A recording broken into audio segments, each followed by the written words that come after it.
Why is the MSM so determined to rehabilitate Prince Harry, so determined to make these peace talks succeed, and have you noticed, so determined to blame Prince William for the fact that Harry and Meghan are still not back into the royal fold?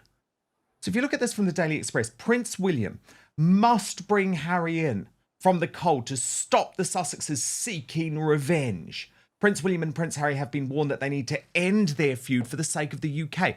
Absolute rubbish.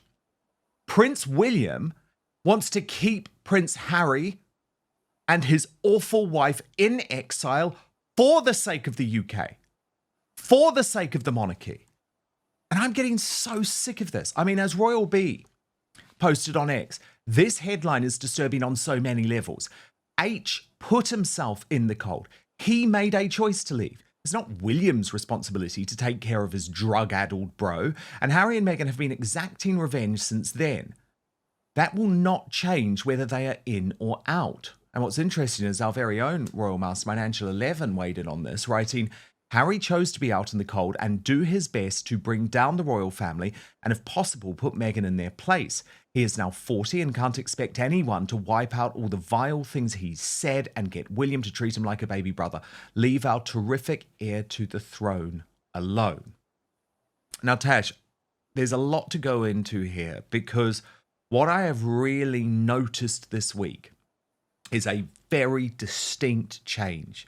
All of a sudden, the mainstream media, and this is how they work, right? They hunt as a pack because it's the political establishment, it's the deep state, and it's like a decision has been made to say, oh, no, let's forgive Harry.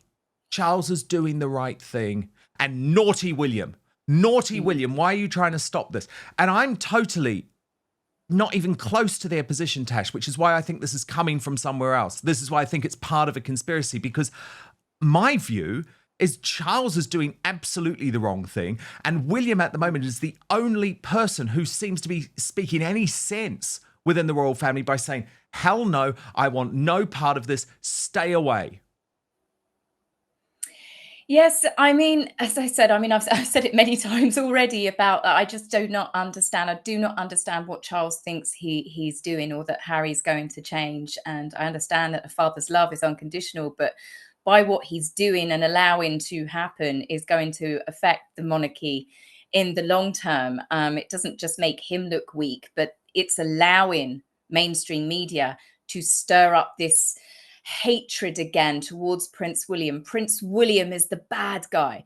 Harry is the one that did everything. He is the one that made those decisions. He is the one that has attacked his family, that treated his grandmother and his grandfather in their final days on this earth so appallingly. But William is now the bad guy because he's saying, hey, do you know what? I don't trust him. I don't want him back. I don't want him near my family. You know, he has to think that his son is one day going to be king. Harry and Meghan bring nothing but toxicity and negativity. You can already see, like we've just discussed, everything that has come out in the media the last few days because of one meeting. And it wasn't even Harry meeting the king. This is his aides, or Harry's staff, as it were, that are doing this. And William they always try and make him out to be the bad guy. And I can only think it's the people that are working in certain mainstream newspapers that do not want the royal family to continue, that they do not want William to come to the throne. And this is why that they are using Harry and Meghan in a way to stir up this divide between father and son, between the king and William. William is not the bad guy here. Harry is the one that chose to do everything to his family, to the UK and the Commonwealth as well. Don't forget, he labelled the public all predominantly racist and then tried to tear down the Commonwealth in Netflix. Or Tash, do you just think that he maybe wanted to... Sorry, that these people who you're referring to, actually, they just want the trouble. They want the drama. And they will prioritize that over actually what's best for the monarchy, what's best for Britain, because I do not see how anyone who believes in our country and believes in our monarchy can look at Harry and Meghan's behaviour over the past few years and think there's any way they should be allowed back under any circumstances. I find it completely bizarre. By the way, Nancy Sidley had a good take on this, though, because she wanted to stick up for Prince William, and she said, Prince William has the world on his shoulders, and yet he looks healthy and fit. Harry doesn't have any responsibilities other than posing occasionally for his wife's Instagram, and he looks like a bloated mess. And I know that's harsh, Tash, but I did look at Harry this week, and remember, I looked at him at Nexus in New York a couple of weeks ago after rumours that he'd been having his own health crisis, and he does look terrible. He looks utterly appalling. He does. He does. He doesn't look great. He looks dishevelled a lot of the time. We saw, actually, funnily enough, at that Nexus appearance that he was every 2 or 3 words. You know, he was barely coherent, like he had a hangover or he'd barely slept the night before. Yep. Harry's personality, I believe, well, the same with both brothers, is shining through. Prince William looks fit and healthy because he's a good person with a loving family. He's got a wonderful drive to him. He is doing his best with all of the wonderful initiatives and projects and everything that he's involved with. He has so much purpose. And Harry, let's be honest, doesn't have any. And I think the mainstream media and Harry and Meghan have one thing in common. Harry and Meghan know that their biggest money earners was Oprah, was Spare, was Netflix, the royal family drama.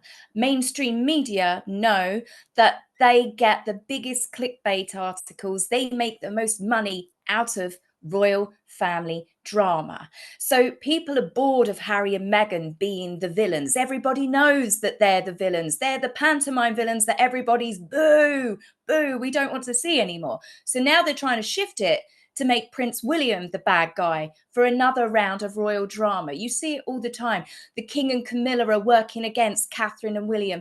William's jealous over this, or the King's jealous over Catherine's popularity.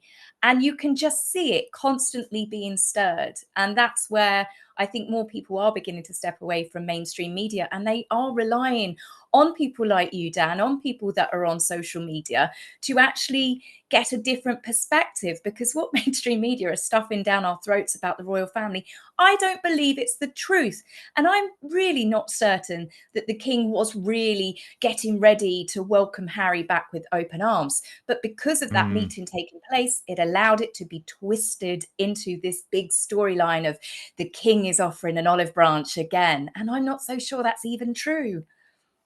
No, I don't think it is true, Tash, actually, because if you even look at the reporting from Charlotte Griffith, who, let's be honest, on this is having it all leaked via Harry's friends. She is leading the rehabilitation charge in the mainstream media.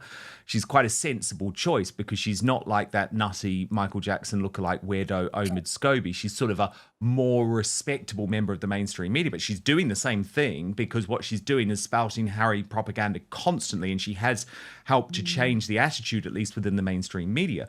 But even she, Tash, admitted that the only reason the meeting took place without Harry or Charles present was because Charles is still refusing to be in the same room as Harry. So that's even Harry's friends admitting that's the situation.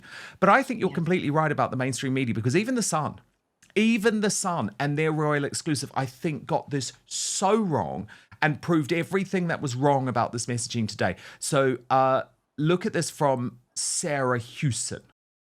If you're enjoying what we're doing here on Outspoken, please consider joining our thriving community over on Substack, www.outspoken.live. You can sign up completely for free, but Substack is so important to me. It is a free speech platform. It protects me from big tech cancellation. Plus, you get to communicate directly with me. Head on over www.outspoken.live, enter your email address, and sign up today.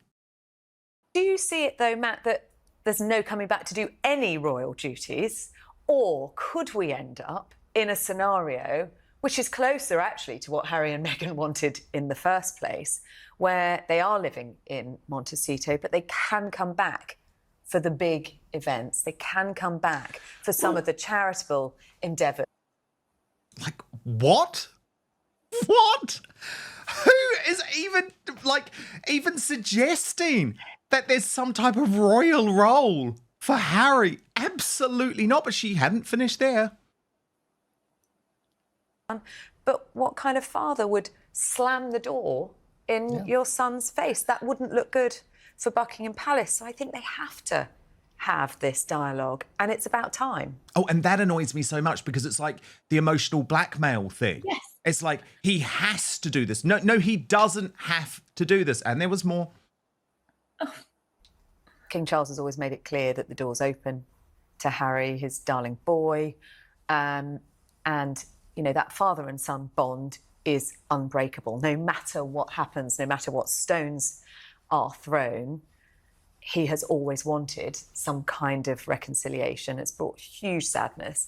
And he's got 2 grandchildren living in California that he barely knows. I mean, Tash, that sums up how the mainstream media have felt this week, but I feel like it's so off base.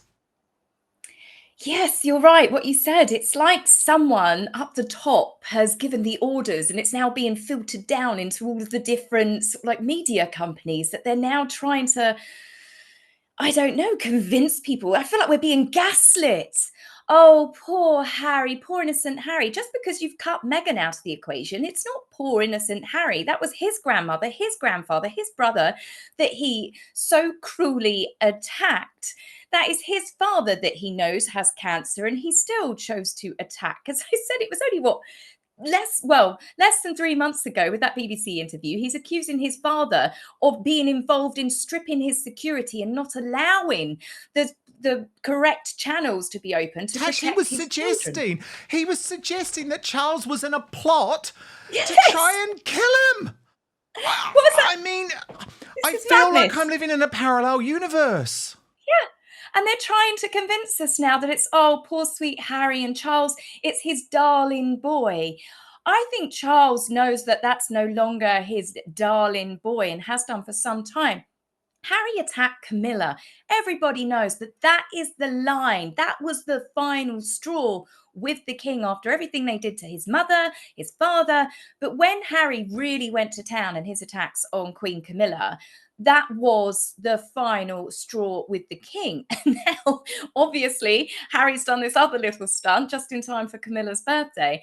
I'm not so sure that if there was a chance of Charles thinking, oh, I might be willing to open some channels, that door is well and truly going to be slammed back shut again. But the media are definitely trying to gaslight the public. They're basically going, oh, if we cut Meghan out of it, they'll accept Harry back. No, I think everybody's just as angry, if not more disgusted at everything that Harry did to his own family than what, they were towards Meghan. Meghan has always come across as a D-list social climber. She's no different now. I do not agree with the things that she did and the lies that she told, but Harry is the one that was the most vindictive and vicious, and he was the biggest traitor out of both of them because it was his family that he sold down the river, not once, not twice, in fact, more times than I can count on my hands down. So true. But it wasn't just a one-off. This is the problem, right? Sarah Hewson, and by the way, let me just tell you, before she was part of Talk TV and The Sun and everything, Sarah Hewson was at Sly News. So we sort of know where she stands on the political spectrum. But what's interesting, Tash, is she wasn't a one-off. This wasn't a rogue thing. Like, I track where the Royal Rota and where the royal sort of establishment reporters stand on things. And they were all leading this, hunting as a pack. Because also on the Sun exclusive show was Valentine Lowe, remember, the long-time former Times royal correspondent who wrote that book, Courtiers, and revealed the information about Meghan being a bully, or at least being accused of being a bully, but we know she was a bully within the royal family. And even he jumped on this bandwagon. Watch.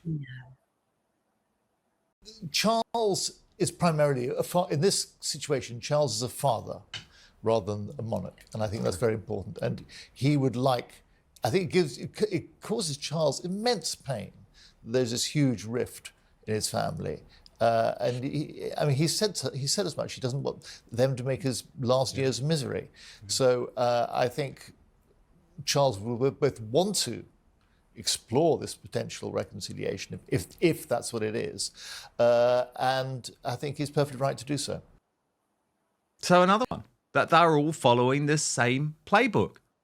And I'm that's why so I think it's so important what we do, Tash, as you say, because I'm not going to follow that Royal Road to playbook. Hell no. Hell no. I will fight against any suggestion of Harry returning to the royal family. He has tried to destroy the royal family. Hell no. But first, these days we're living through economic whiplash, soaring prices, vanishing savings, and headlines that seem designed to confuse more than inform. Now, we're told this is all normal, that history's been rewritten for our own good, and that embracing these changes is the only path forward. But every outlet tells a different version of reality, and the so-called fact checkers are just enforcing the approved narrative. But luckily, there's a solution. It's ground news. Hands down, the easiest way to stay informed, because it cuts through all the spin, all the bias, so you can actually see what's going on and then make up your own mind. So I have it on my phone, as an app, and in my bookmarks online because it's become so essential to my daily life. See for yourself, by the way, at ground.news/outspoken. But I want to show you this incredible website and app in action before I tell you about today's deal.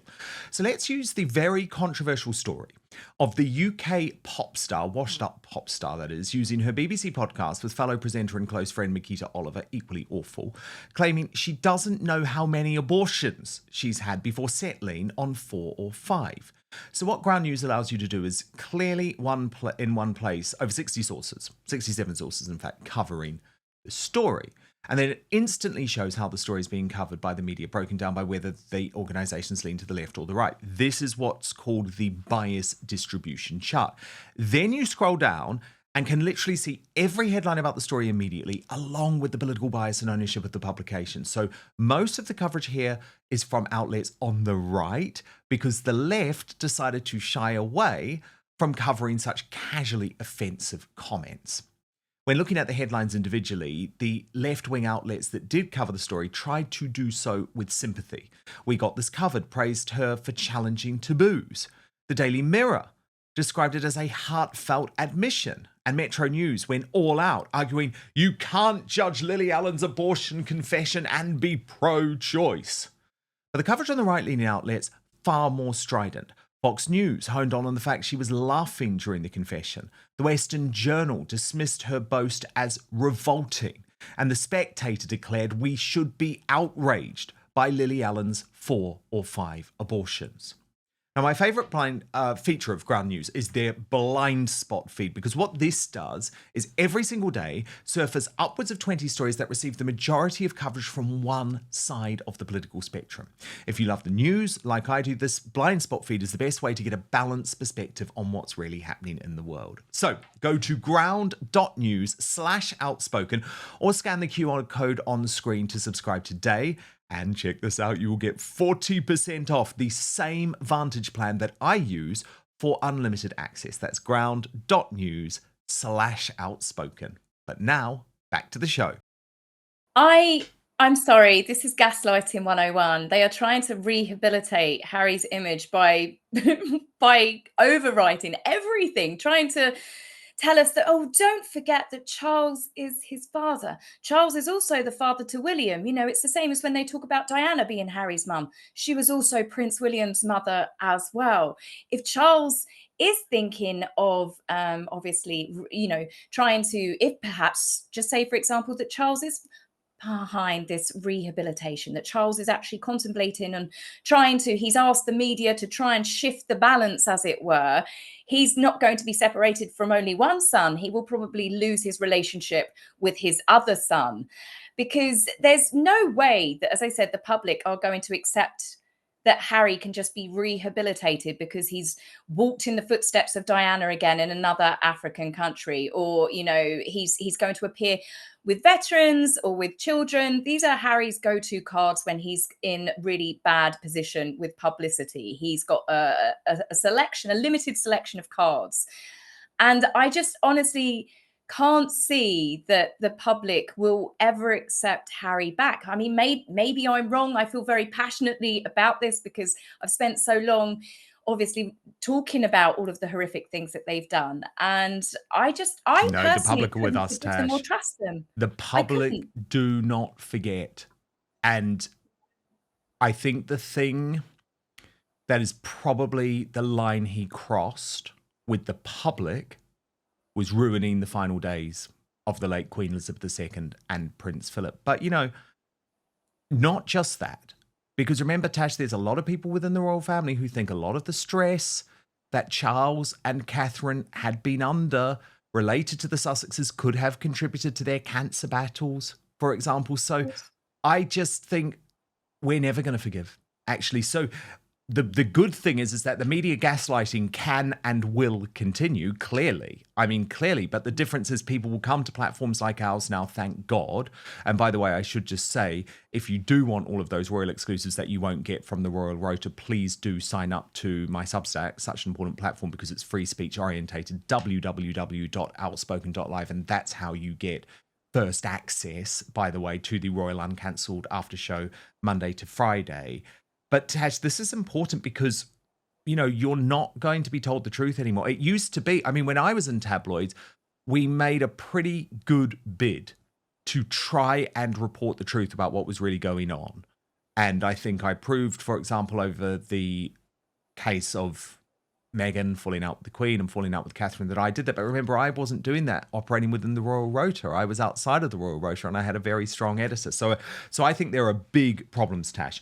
But look, I wanted to talk about another theme which has come up this week, which involves the fact that Meghan Markle has really been accused of being quite a stalker of Catherine and even Princess Diana, dating back far longer, Tash, than many people previously thought.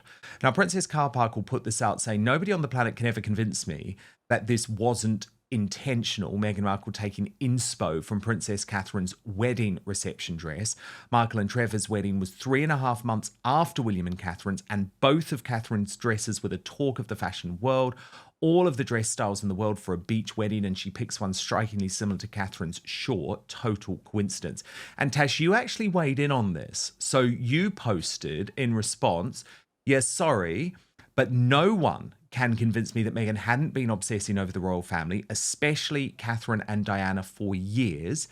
Even she didn't think she'd ever get as close as she did. That's why she always looked so surprised. Holy F, how did I ever pull this off? And Tash, actually, if you go back, and we did do that this week, if you go back and look, there were so many more outfits and looks of Meghan. Not to mention, by the way, the fact that we know she was at Buckingham Palace. We know that she had Andrew Morton's book in her bedroom. We know she was obsessed with Diana at the funeral.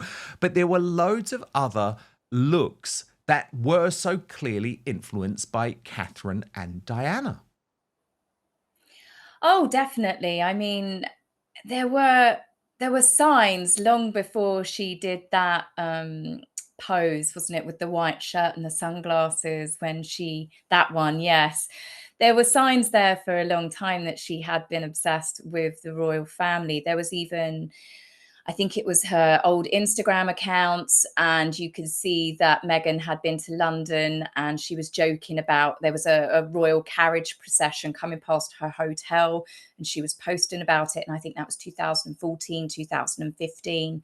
Meghan has, I believe, always been fascinated with the royal family. You've had lots of people come forward that knew Meghan from childhood. There have been several, I think it was Naniki Priddy, her former best friend, but there was also other girls that she had been friends with in her childhood that said that Meghan was obsessively watching Charles and Diana's wedding, that Meghan, when Princess Diana died, she, with her friends, they sat and watched the funeral. She has been very interested in the royal family for a number of years. And that's where I do believe that she got under Harry's skin ever so quickly. She knew what perfume Diana wore. She knew the looks. This is why so many people got creeped out with Meghan when she first appeared, because they could see her copying little mannerisms, little things that she did, the touch of the nose, the fluttering of the eyelashes, the little quirky head tilts, and people could see it. Plus, obviously, the really obvious stalking, as it were, the cosplay, not stalking, but cosplay of the things that Diana has worn. And she's since continued to do this, even in Montecito, more recently buying a copy of Diana's purple Northwestern jumper. She is obsessed with the royals, and I think the way that she copies Catherine, I don't know how much of it is that she's cosplaying her or she wants to barb Catherine and William. She wants to let them know that she's still there. It's almost the same for me that she wears that Cartier bracelet, which was a present from her first husband.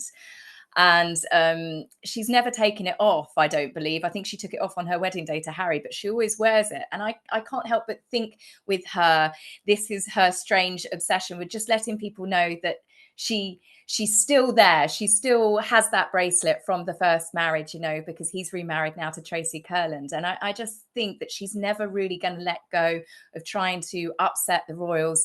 This stunt that she did with Queen Camilla's birthday, there's lots of things that Meghan does where it is almost obsessive.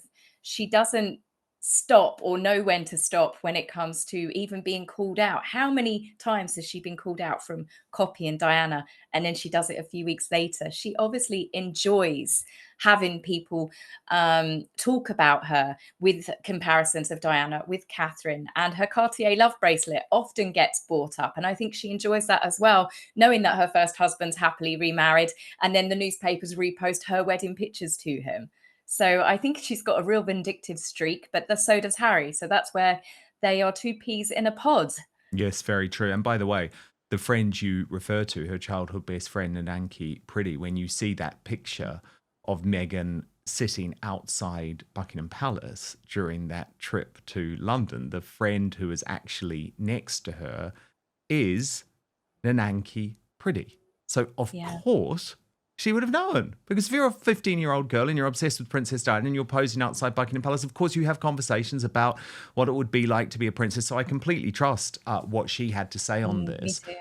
Tash, by the way, Wimbledon last weekend obviously was such a wonderful moment for the Wales. You know, it was such a wonderful weekend, and it really showed, I think, the strength of the monarchy going forward. And this got a lot of pickup in America, Tash, because I think for the first time people were really like, wow, this family is on the comeback trail, yet things have sunk so low for the Montecito Mourners. And my good friend Link Lauren on his pod, well, that was what Megyn Kelly had to say about it. This is killing the wannabes in Montecito.